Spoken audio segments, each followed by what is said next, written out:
من و سلوہ کے بارے میں کہ من و سلوہ کیا تھا، اس کی حقیقت کیا تھی۔ من و سلوہ کس نبی کی امت؟ کیا من و سلوہ جنتی کھانا تھا یا پھر اللہ تبارک و تعالیٰ نے یہ دونوں چیزیں زمین سے ہی پیدا کی تھی؟ من و سلوہ میں کس جانور کا گوشت کھانے کے لیے ملتا تھا، اور بنی اسرائیل نے ایسی کیا نافرمانی کی تھی کہ اس کا اثر آج تک ہر طرح کے کھانے میں موجود ہے؟ ان سارے سوالوں کے جواب آج کی اس ویڈیو میں ہم آپ کو بتائیں گے، اس لیے ویڈیو کو آخر تک ضرور دیکھیے گا۔ دوستو، جب اللہ نے قوم بنی اسرائیل کو مصر سے نکالا اور انہیں فرعون سے چھٹکارا دے دی، تو بنی اسرائیل نے حضرت موسیٰ علیہ السلام کی رہنمائی میں یعنی اگوائی میں بحر احمر جو کہ ایک سمندر ہے اس کو پار کیا، اور فرعون اپنے لشکر سمیت سمندر میں ڈوب گیا۔ جب حضرت موسیٰ علیہ السلام کو کچھ اطمینان ملا تو اللہ کا حکم ہوا کہ آپ بنی اسرائیل کے اس لشکر کو لے کر ارض مقدس یعنی شام میں داخل ہو جائیں، جس مقدس سرزمین کا وعدہ بنی اسرائیل سے لیا گیا تھا، اور جو انہیں ملنے والی تھی۔ لیکن اس وقت ارض مقدس پر قوم عمالقہ کا قبضہ تھا جو بدترین کفار تھے اور بہت طاقتور جنگجو اور بہت ہی ظالم لوگ تھے۔ حضرت موسیٰ علیہ السلام بنی اسرائیل کو ساتھ لے کر عمالقہ سے جنگ کے لیے روانہ ہوئے، جن کی تعداد یعنی سنکھیا 6 لاکھ تھی۔ لیکن جب یہ لوگ ارض مقدس کے قریب پہنچے تو ان کے دل میں خوف یعنی ڈر طاری ہو گیا اور بزدلی پیدا ہوئی۔ انہوں نے حضرت موسیٰ سے کہا، اس شہر میں جبارین ہیں جو بہت زور آور اور زبردست ہیں، لہٰذا جب تک یہ لوگ اس شہر میں رہیں گے ہم ہرگز وہاں داخل نہیں ہوں گے۔ یہاں تک کہ بنی اسرائیل نے حضرت موسیٰ سے یہ کہہ دیا کہ اے موسیٰ، آپ اور آپ کا خدا جا کر اس زبردست قوم سے جنگ کریں، ہم تو یہیں بیٹھے رہیں گے۔ ان کے اس رویے سے حضرت موسیٰ کو بہت صدمہ ہوا، لہٰذا اللہ نے انہیں یہ سزا دی کہ جس وادی میں انہوں نے پڑاؤ ڈالا تھا وہاں 40 سالوں تک وہ بھٹکتے رہے مگر اس میدان سے باہر نہ نکل پائے۔ اس میدان کا نام میدان تیہ تھا جو 27 میل کے علاقے پر پھیلا ہوا تھا۔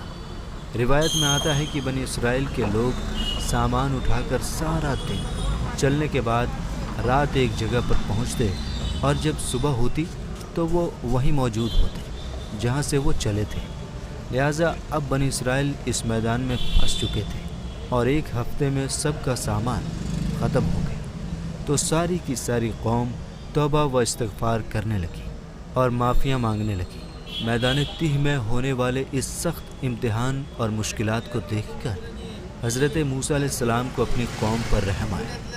آپ نے اللہ کی بارگاہ میں ان کے لیے دعا کی، لہٰذا اللہ نے بنی اسرائیل کے لیے اس میدان میں بے شمار عطائیں اور نعمتیں نازل فرمائیں۔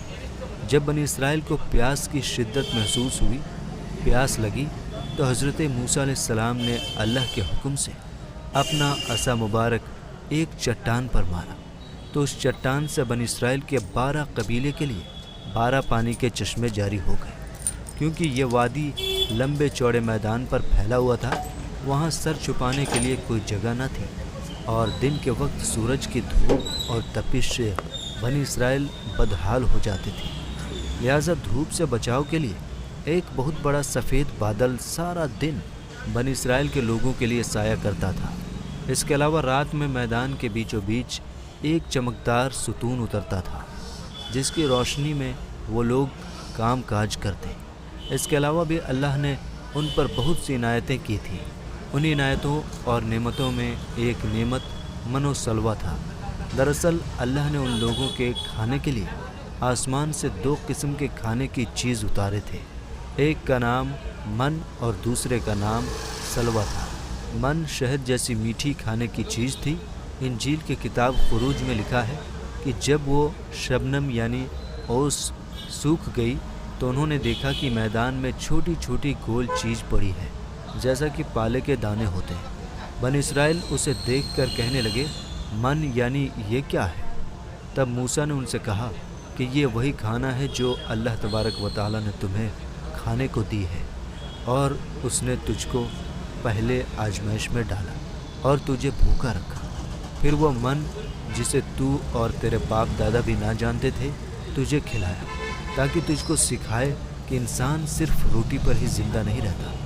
من دراصل ایک شبنمی گوند تھا جس کا ذائقہ یعنی سواد شہد جیسا تھا۔ یہ گوند وہاں کے پیڑ پودوں کے پتوں پر جمع ہو جاتا تھا اور بنی اسرائیل روز اسے صبح سویرے جمع کر کے کھا لیتے، جو ہر شخص کے لیے لگ بھگ 4 کلو اترتی تھی۔ جو شخص اس وقت سویا رہتا تھا وہ اس دن کے خوراک سے محروم رہتا، یعنی وہ نہیں کھا پاتا تھا۔ اور سلوا ایک قسم کا پرندہ تھا جسے بٹیر کہتے ہیں۔ جب شام کے وقت دکچھن کی طرف سے ہوائیں چلتی تو ان پرندوں کے ہجوم بنی اسرائیل کے خیموں کے قریب آ کر بیٹھ جاتے، لہٰذا وہ لوگ انہیں آسانی سے پکڑ لیتے اور بھون کر کھایا کرتے۔ منو سلوا ایسا کھانا تھا جو بہت ہی آسانی سے ہضم ہو جاتا تھا، رنگ، خوشبو اور ذائقے یعنی سواد میں بے مثال تھا۔ اس کے علاوہ بنی اسرائیل پر اللہ کی طرف سے یہ معجزہ ہوا کہ ان کے بال اور ناخن بڑے نہیں ہوتے تھے، نہ کپڑے پھٹتے نہ ہی میلے ہوتے، اور جن بچوں کی بھی پیدائش ہوتی ان کے جسم پر قدرتی لباس ہوتا جو جسم کے ساتھ بڑا ہو جاتا تھا۔ اس طرح اس وادی تیہ میں بنی اسرائیل منو سلوا اور ان چشموں یعنی چھوٹی ندی کے سہارے ایک بہترین زندگی گزار رہے تھے۔ حضرت موسیٰ علیہ السلام کا یہ حکم تھا کہ روزانہ تم لوگ منو سلوا کو کھا لیا کرو اور کل کے لیے ہرگز اس کو جمع کر کے نہ رکھنا، مگر کچھ لوگوں کو یہ ڈر لگنے لگا کہ اگر کسی دن منو سلوا نہ اترا تو ہم لوگ اس چٹیل میدان میں بھوکے مر جائیں گے۔ چنانچہ ان لوگوں نے منو سلوا میں سے کچھ چھپا کر کل کے لیے رکھ لیا، لہٰذا نبی کی نافرمانی کرنے پر ایسی منحوسیت پھیل گئی کہ جو کچھ لوگوں نے کل کے لیے جمع کیا تھا وہ سب سڑ گیا اور آئندہ کے لیے اس کا اترنا بھی بند ہو گیا۔ لہٰذا احادیث مبارکہ میں رسول پاک صلی اللہ تعالیٰ علیہ وسلم نے ارشاد فرمایا کہ بنی اسرائیل نہ ہوتے تو نہ کھانا کبھی خراب ہوتا اور نہ گوشت سڑتا۔ کھانے کا خراب ہونا اور گوشت کا سڑنا اسی تاریخ سے شروع ہوا، ورنہ اس سے پہلے نہ کھانا بگڑتا تھا اور نہ گوشت سڑتا تھا۔ دنیا کے الگ الگ قوموں اور مذہبوں میں بھی آسمان سے اترنے والے کھانے کا ذکر ملتا ہے۔ بدھ مت کے روایتوں کے مطابق جب دنیا کا ایک چکر ختم ہو جاتا ہے تو آسمان سے غذا برسنے لگتی ہے۔ اسی طرح ہندو مذہب کے پران رگ وید اور اتھرو وید میں بھی بادلوں سے بھی شہد برسنے کا ذکر ملتا ہے، اور قدیم یونانیوں یعنی پرانے گیانی اور بدھیمان لوگوں کے یہاں بھی ایک ایسی آسمانی کھانے کا ذکر ملتا ہے جس کا ذائقہ یعنی سواد شہد جیسا تھا۔ یہی شہد جب دریاؤں پر برستا تو ان کا رنگ دودھ کی طرح سفید ہو جاتا۔ ہم نے دیکھا کہ خدائے برحق نے بنی اسرائیل کے نجات یعنی چھٹکارے کے لیے سمندر کو چیر کر راستہ پیدا کر دیا۔ وادی تیہ میں ان کے لیے بادل کا سایہ بھیجا، ان کے پینے کے خاطر چٹیل اور بنجر میدان میں چشمے جاری کیے، اور کھانے کے لیے آسمان سے منو سلوا بھی نازل کیا۔ لیکن ان سبھی نعمتوں اور راحتوں کے ملنے کے باوجود بنی اسرائیل کے سرکش لوگوں نے اللہ پر بھروسہ نہ کیا۔ انہوں نے خدا کے کرشمات کو اپنی آنکھوں سے دیکھا تھا، لیکن اس کے باوجود انہوں نے کھانے کو الگ دن کے لیے جمع کرنا شروع کر دیا۔ بالکل اسی طرح جب ہم کسی مصیبت اور پریشانی میں پھنسے ہوتے ہیں تو ہم یہ یاد نہیں رکھ پاتے کہ اللہ نے اس سے پہلے ہمارے لیے کیا کیا اور ہمیں کتنی نعمتیں عطا کی تھیں۔ ہم صرف یہ دیکھتے ہیں کہ اس وقت ہم اتنی بڑی مصیبت میں پھنسے ہیں۔ میرے دوستو، مشکلیں چاہے کتنی ہی بڑی کیوں نہ ہو، یہ یاد رکھنی چاہیے کہ ان مشکلوں سے بھی بڑا ہمارا پروردگار ہے جس کے لیے کچھ بھی ناممکن نہیں۔ اسی طرح رزق کی خاطر ہمیں آنے والے دنوں کی فکر کرنے کی ضرورت نہیں، کیونکہ خداوند پر بھروسہ رکھنے والوں کو وہ غیب سے رزق عطا کرتا ہے۔ میرے دوستو، آج کی اس ویڈیو میں بس اتنا ہی۔ اگر یہ ویڈیو آپ کو پسند آئی ہو تو اس ویڈیو کو لائک کیجئے، شیئر کیجئے اور ہمارے چینل کو